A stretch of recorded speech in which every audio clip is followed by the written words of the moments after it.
ऐसा कोई मंदिर जहाँ पर राम जी और लक्ष्मण जी के हाथों में बिल्कुल भी हथियार नहीं है, जो उन्होंने अयोध्या में त्याग दिए थे।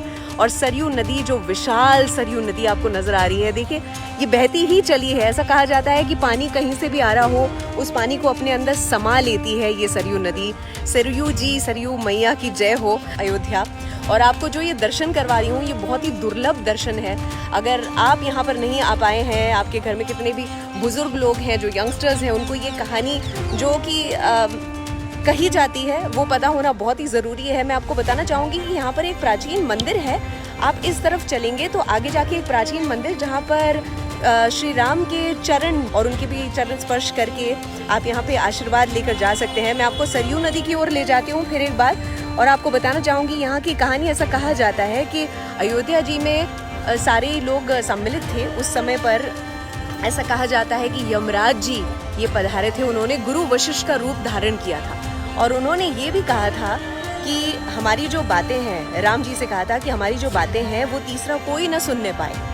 और फिर वो चले जाते हैं, एकांत में बातचीत कर रहे होते हैं, और तभी लक्ष्मण जी वहाँ पर पहुँच जाते हैं और वो भी कान लगाने की कोशिश करते हैं। और उसी समय पर गुरु वशिष्ठ का जो रूप धारण किया था यमराज जी ने, वो अपने रूप में आ जाते हैं। उन्होंने कहा कि देखिए तीसरे ने कान लगा दिए हैं। और उसी समय लक्ष्मण जी आते हैं और लक्ष्मण जी प्रभु के पैर छूते हैं और प्रभु ने आशीर्वाद नहीं देते हैं। तभी लक्ष्मण जी को लग जाता है कि मुझसे गलती तो हो गई, और लक्ष्मण जी राम घाट जो है उसके पास ही लक्ष्मण किला है, वहाँ पर पहुँच जाते हैं, अपने देह का त्याग कर देते हैं।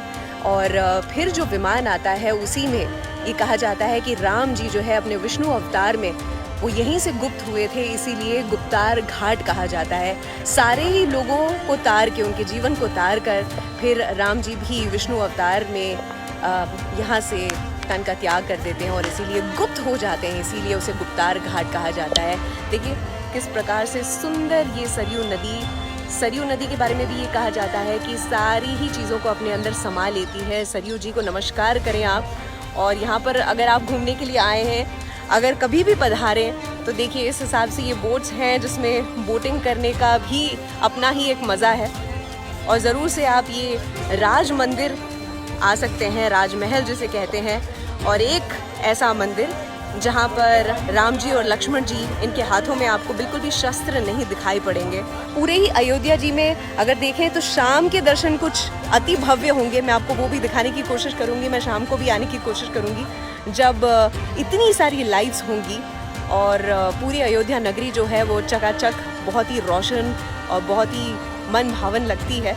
अब जहाँ पर लेकर जा रही हूँ, इंटरनेट जो है हमारा साथ देते हुए, मैं आपको अब जहाँ लेकर जा रही हूँ, ये मंदिर जो है वो 4 बजे खुलता है। तो अगर आप यहाँ पर पधारें तो 4 बजे ही पधारें, नहीं तो आपको बंद मंदिर देखना पड़ेगा। लेकिन ये राज मंदिर ज़रूर से यहाँ पर भी दर्शन करें। अर्चना के साथ हैं आप, और सरयू जी के किनारे आप मेरे साथ रहें। मेरे साथ जुड़े रहने के लिए बहुत बहुत शुक्रिया। जय श्री राम, बजरंग बली की जय हो।